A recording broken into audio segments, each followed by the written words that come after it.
ఒక 30 జీడిపప్పులండి. అలా గిన్నెలో నీళ్లు పోసి నానబెట్టాను. 2 యాలకులు, 3 లవంగాలు, ఒక నల్ల యాలక, ఒక దాల్చిన చెక్క, కొద్దిగా గసగసాలు, ఒక అల్లం ముక్క, ఒక పచ్చిమిరపకాయ, ఒక ఎండుమిరపకాయ, 3 జీడిపప్పులు. ఇవన్నీ కూడా నీళ్లలో నానబెట్టాను.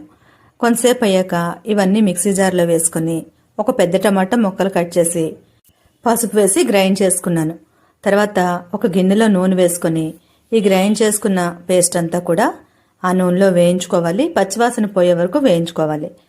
అలా వేగుతుండగా కొంచెం ధనియాల పొడి, కొంచెం జీలకర్ర పొడి వేసుకోవాలి. ఉప్పు కూడా వేశాను.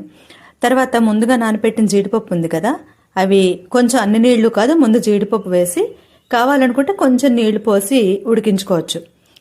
ఏం లేదండి, అప్పటికప్పుడు చేసిన సింపుల్గా టమాటా కాజు కర్రీ.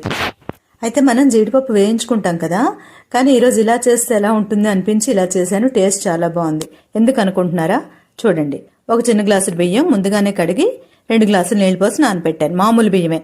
తర్వాత కుక్కర్లో నెయ్యి వేసుకొని షాజీరా, 2 పచ్చిమిరపకాయలు వేసి వేయించుకున్నాను. బిర్యానీ మసాలా 1 స్పూన్ వేశాను.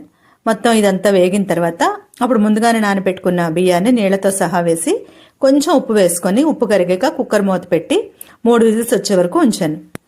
అసలు ఇలాగ ప్లెయిన్ బిర్యానీ ఏ వెజిటబుల్స్ ఏమీ లేకుండా చేసుకుంటే చాలా బాగుంటుందండి. అయితే మసాలా మనం అన్ని నానబెట్టి గ్రైండ్ చేసుకోవాలి. ఇలా రెడీమేడ్ మసాలా కాదు. అయితే ఈ రైస్ కంటే కూడా ఈ కూర అద్భుతంగా ఉందండి. సూపర్గా ఉంది. కొత్తిమీర లాస్ట్లో వేశాను. అందరికీ శుభరాత్రి.